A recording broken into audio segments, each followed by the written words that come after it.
से बोली शंकर भगवान की।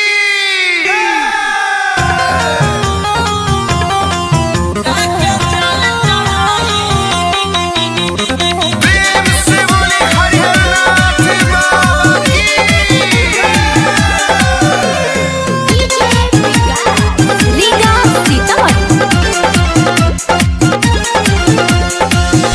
ठीक हो गइल हमनी के शादी, भाड़ा भखले रहे ते घर जाए खातिर दादी। ठीक हो गइल हमनी के शादी, भाड़ा भखले रहे ते घर जाए खातिर दादी। असो सामन में देव घर घुमा दीना जी। ए जी, शादी ब्याह सब सफल भइल, घरो परिवार मान गइल, ई सब बाबा के नु कृपा भइल। चली ना असो देवघर घुमा दीना। तारा मालूम के शादी कर ले तो हमारे पापा कितना खिंचाइलन। रुको एक बार पापा से पूछ लेता, नहीं फोन लगा दे।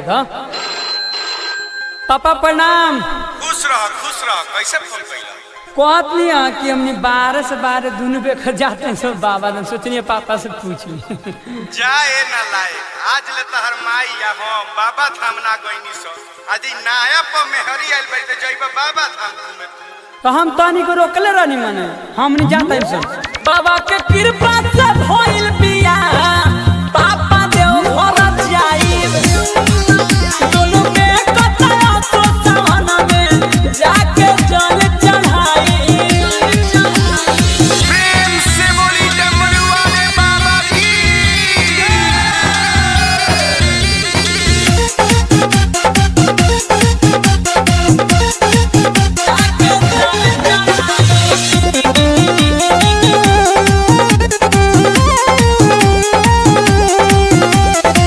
चल की कर दी कोइल जाए भोला जी के दुआर हो। उनके दया से सफल भइल बा कोइल हमन के प्यार हो। कोइल हमन के प्यार हो। बारू अभी नया नया कोनिया, छोड़ा ना जिदाए हमरनिया। पूजा के टिकट कटा लेना जी। देखी बहाना मत बनाए, चुपचाप जाके टिकट कटा के ले आई। अरे रुको एक बार पूछे तानी, बाप होले ना। ए पापा तू कितना भाव खाला? का भाव खानी रे? पहले दोनों गोरा घरे आवस। तोर माइयो कई दिन से कहती है बाबा धाम जाए के, ओकरो के ले जइहस।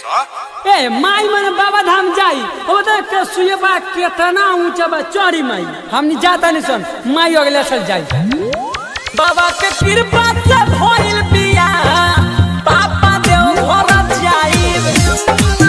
दोनों में कतरा तो सहना में जाके जल चढ़ाई।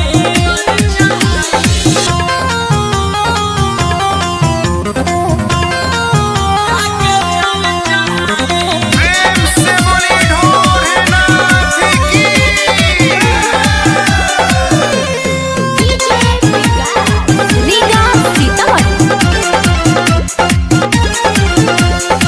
जे भी शरण में जाला उनका कर ले बाबा विचार हो।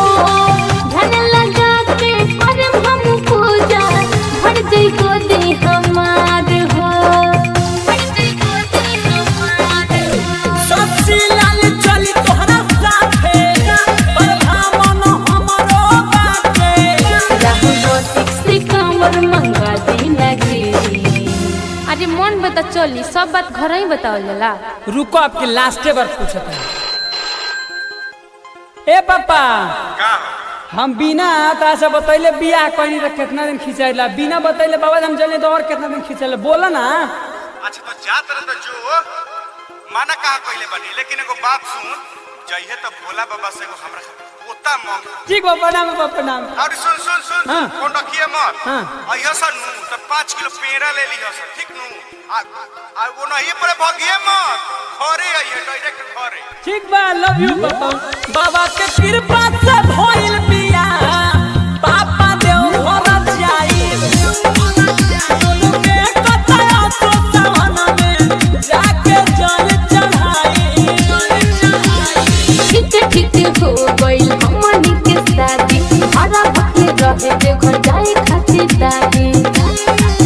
असो सावन में देवघर घुमा दीना जी। बाबा के कृपा से भइल बिया पापा देवघर जाइब दोनों में कतरा तो सावन में जाके जल